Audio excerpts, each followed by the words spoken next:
Traição. Eu escolhi trazer esse tema para o nosso canal porque a traição é algo ao qual todos nós estamos sujeitos. Ou seja, é um risco que todos nós corremos, em alguma instância ou contexto. Além disso, eu tenho percebido ao longo dos anos que a traição é um dos grandes motivos de angústia e tristeza para muitas pessoas. E por isso eu acredito que uma reflexão sobre esse tema pode nos ajudar de alguma forma. Então vamos em frente. Em primeiro lugar, é importante compreender o que é traição. Traição é uma quebra de lealdade ou de fidelidade. A traição é a quebra de um compromisso ou de um combinado. Em última análise, a traição é uma quebra de confiança. E é por esse motivo que eu disse no início do vídeo que todos nós estamos sujeitos à traição, porque nós somos seres relacionais e sem confiança nós não nos relacionamos. Ao confiarmos, nós temos dois resultados possíveis: a manutenção da confiança ou a quebra dela. Embora haja um consenso sobre o conceito de traição, ele também é algo muito relativo, uma vez que os compromissos combinados ou conceitos de lealdade e de fidelidade podem variar dentro das relações. Dessa forma, nessa nossa relação, a traição diz respeito às quebras de confiança dentro do contexto daquela relação específica. Além disso, é importante ressaltar também que a traição geralmente está atrelada a um convívio íntimo ou muito próximo, uma vez que nos convívios mais distantes ou relações menos próximas, o que acaba acontecendo é uma frustração de expectativa que geralmente não tem o mesmo peso que uma traição. Por estar vinculada a algo tão próximo e tão íntimo, a traição geralmente se configura como um tema difícil e, como eu disse no início, que tende a gerar muita angústia e sofrimento nas pessoas.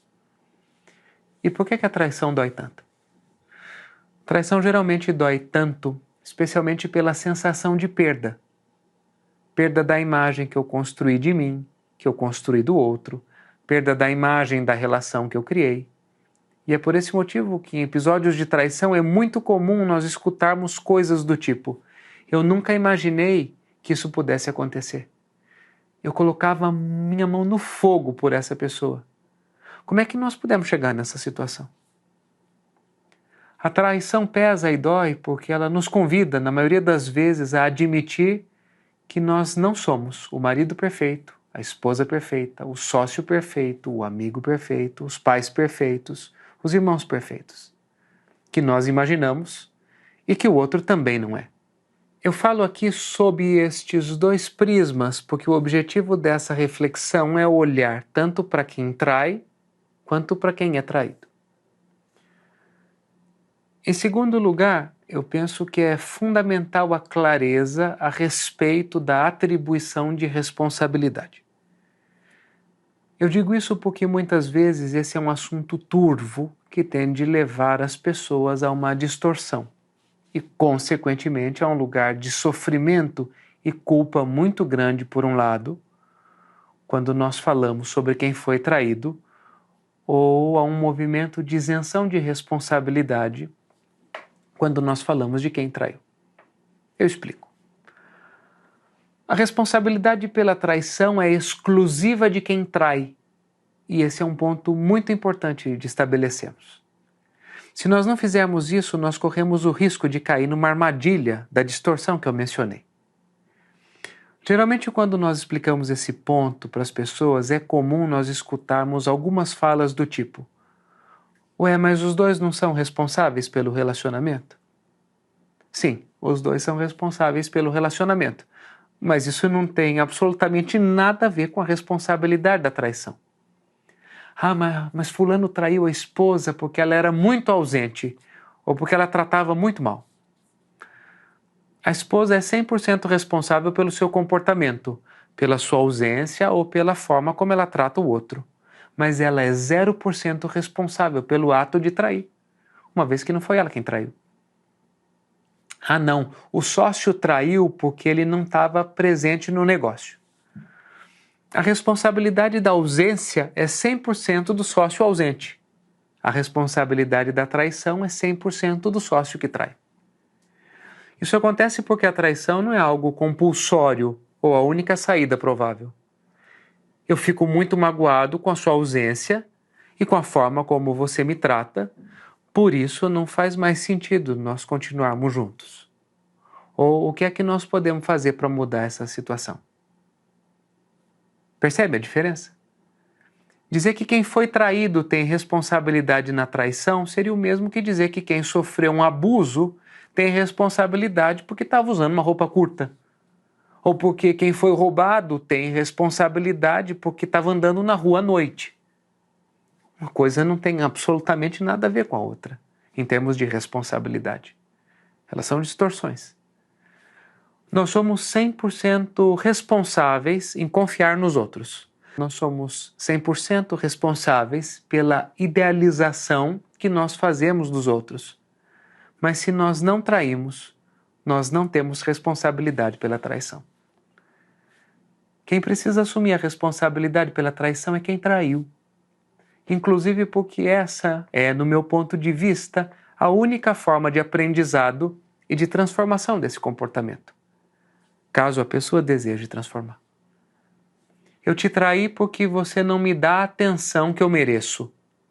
Isso é uma fala típica de transferência de responsabilidade que dá respaldo por uma ação que é disfuncional e nos impede de evoluirmos enquanto seres humanos.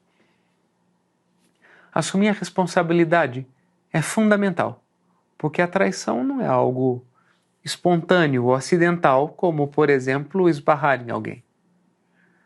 A traição envolve um movimento consciente, um movimento voluntário. Escrever uma mensagem, enviar uma foto, fazer uma ligação, falar algo no ouvido de alguém, marcar um encontro, contar uma mentira, montar um esquema e assim por diante. O que significa que trair dá trabalho. E esse é um outro motivo pelo qual a traição dói tanto. Porque na maioria das vezes ela costuma soar como um ato frio e calculado, arquitetado e planejado. Atribuir a responsabilidade adequada costuma ser mais fácil quando as coisas estão bem no relacionamento. Quando as coisas não estão bem, o exercício é mais difícil, porque as pessoas, mais uma vez, tendem a confundir os movimentos. As coisas não estarem bem na relação é responsabilidade comum dos envolvidos. A escolha pela traição como uma saída é de responsabilidade exclusiva de quem escolhe. Agora que nós já temos uma clareza maior sobre o conceito de traição e também sobre a atribuição adequada de responsabilidade, nós podemos ir para a pergunta seguinte: por que é que as pessoas traem? Mais uma vez, eu não acredito que exista uma única resposta para essa pergunta. Os motivos que levam as pessoas a traírem são inúmeros e complexos. Eu compartilho 3 motivos que, na minha experiência com as pessoas ao longo desses anos, têm sido os mais recorrentes. O objetivo de compreender os motivos não é em absoluto justificar a traição, mas sim ampliar nossa percepção a respeito do tema para que a gente possa lidar com ele de uma forma melhor. O primeiro motivo que eu observo com frequência é uma dinâmica interna de nunca ter o suficiente. As pessoas que traem em função dessa dinâmica, elas não são capazes de sustentar a frustração de não ter algo ou alguém. São eternos insatisfeitos em busca de satisfazer os próprios desejos ou prazeres. Elas não traem para prejudicar o outro. Elas traem para atender os próprios desejos. É um comportamento tipicamente infantil, inconsequente, que busca aquilo que se quer a qualquer custo. Eu preciso estar satisfeito. As consequências não importam. Esse motivo de traição é muito comum em relações onde o relacionamento vai bem. E o traidor geralmente não procura alguém para trair. Porém, ele não consegue resistir a algumas situações que invariavelmente podem aparecer para todos nós. Uma mensagem na rede social. encontrar com alguém em um evento, conhecer alguém no trabalho, entre outras coisas. Se você se identifica com essa dinâmica, olhar para como você lida com a frustração e de onde isso vem pode ser um excelente caminho. Ao negligenciarmos o cuidado com essa dinâmica, nós ficamos presos no looping da busca interminável de saciarmos todos os nossos desejos, o que invariavelmente não acontece.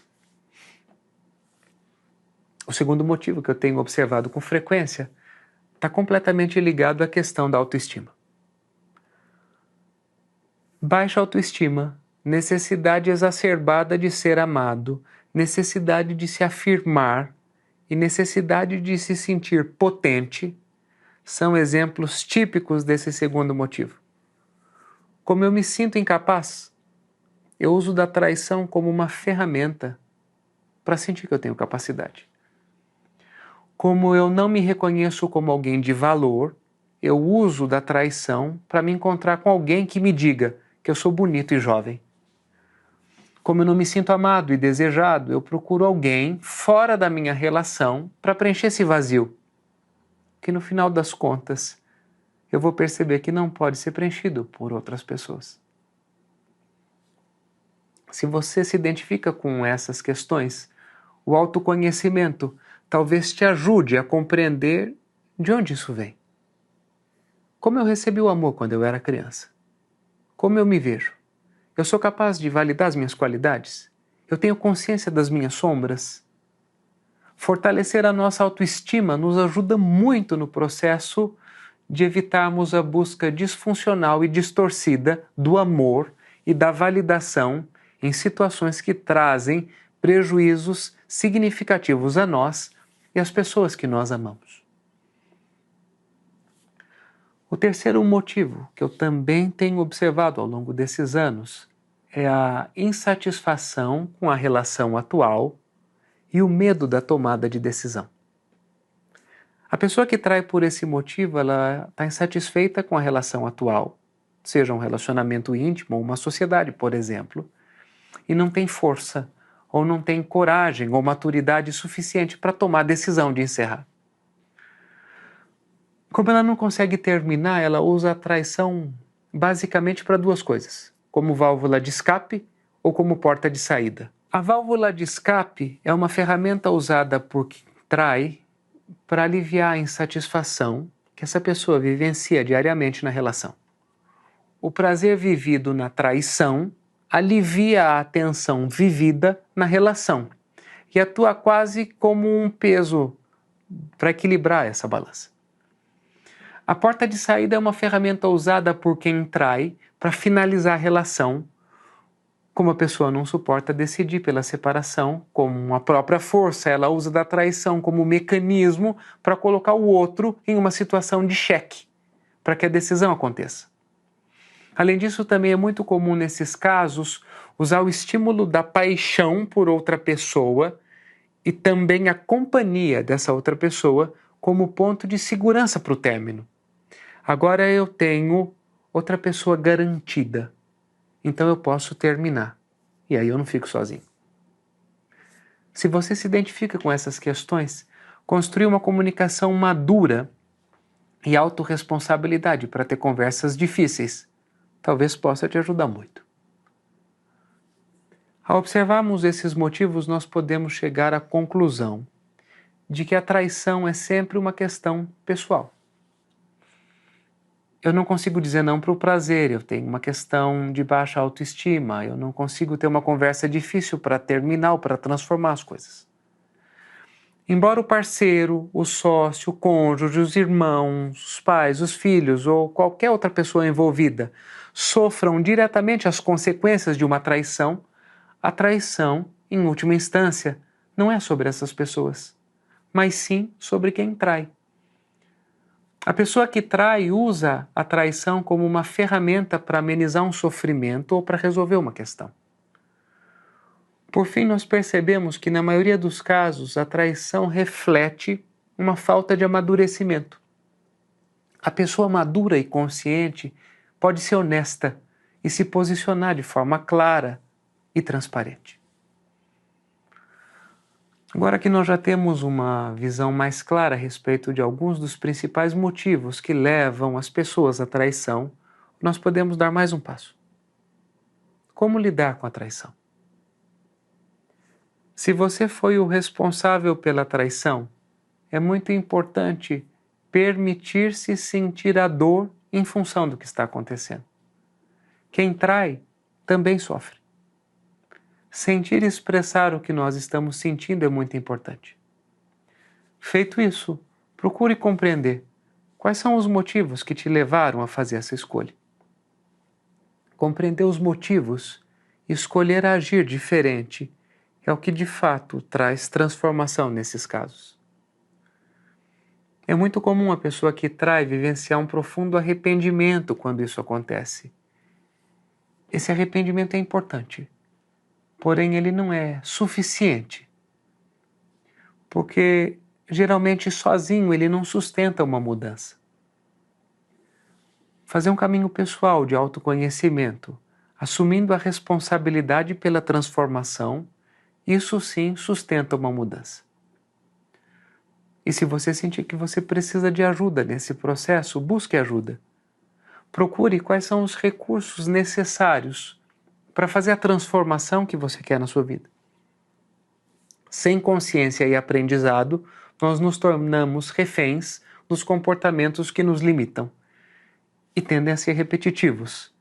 Exatamente por esse motivo, por não aprender e por não tomar consciência com o que acontece, que a traição costuma ser um comportamento reincidente na vida de muitas pessoas. Se você foi traída ou se você foi traído, da mesma forma, permita-se sentir a dor, expressar o que você está sentindo. Se você precisa de um tempo, busque esse tempo. Se você precisa de um espaço, busque esse espaço. Feito isso, procure ficar com os aprendizados. O que eu aprendi com tudo isso? Quais são as mudanças pessoais que eu posso fazer? Após uma traição, basicamente existe uma escolha a ser feita. Nós seguimos juntos ou não? Arrisco dizer que essa é a pergunta mais frequente após uma traição. Eu penso que não existe uma resposta certa. Ou uma única resposta. Eu tenho visto ao longo desses anos bons resultados de pessoas que escolhem seguir juntas e também bons resultados em pessoas que escolhem finalizar a relação. Da mesma forma, eu também tenho visto resultados ruins em pessoas que escolhem seguir juntas e em pessoas que escolhem finalizar a relação. O segredo está na forma e na postura com que as pessoas constroem o próximo passo. A traição é, como tantos outros, um problema em uma relação. Como é que está a nossa capacidade de resolver os problemas que surgem nas nossas relações? Há um espaço seguro para a comunicação? Há clareza a respeito do que é que nós queremos? Existe alinhamento dos nossos valores? Qualquer que seja a escolha de continuar ou de encerrar, eu penso que seja importante compreender alguns pontos. O primeiro deles é compreender que nada é como antes. Não é possível apagar o que aconteceu e nem seria útil. Isso que aconteceu passa a fazer parte da nossa história, com o sofrimento que traz e também com o aprendizado. O segundo ponto é escolher não trazer mais essa história para o meu dia a dia. Agora que eu já sofri, que eu já tenho consciência do aprendizado, eu não preciso constantemente trazer isso para o meu cotidiano. É claro que nós não controlamos os pensamentos que muitas vezes surgem quando eu lembro do que aconteceu. Mas o segredo talvez seja não alimentar esses pensamentos. É muito comum, após uma traição, as pessoas relerem dezenas de vezes mensagens, olharem fotos ou evidências daquilo que aconteceu. Reflita na sua experiência pessoal. Que benefício isso traz? Que benefício você colhe ao reler dezenas de vezes algo que te feriu profundamente? E se você chegar à conclusão de que isso não te ajuda, abra mão desse movimento. Quando eu escolho seguir na relação, eu não acuso mais o outro diariamente. Eu não uso essa situação como uma arma com munição infinita para atacar o outro em todas as situações. Se nós decidimos seguir juntos, é porque nós temos a consciência de que é possível continuar, apesar do que aconteceu. E essa é uma escolha nossa, de responsabilidade comum. Se eu escolhi ficar, eu reconheço que essa é uma decisão de autorresponsabilidade. E dessa forma, eu não entro na postura vitimista que tanto nos atrapalha. Eu escolho ficar porque existe nessa relação benefícios para mim. Reconhecer os benefícios nos ajuda a sair da postura vitimista. Seguir juntos é escolher correr o risco, mais uma vez. Porque as relações são, em última instância, contratos de risco. Seguir juntos após uma traição é escolher confiar novamente. Se eu decido encerrar, da mesma forma, eu tenho consciência de que o que aconteceu estará sempre na minha história e escolho não trazer mais essa história para o meu dia a dia. Sigo em frente e deixo com os outros as consequências da escolha que eles fizeram. E dessa forma eu sigo livre. Além disso, há um ponto muito interessante no meu ponto de vista.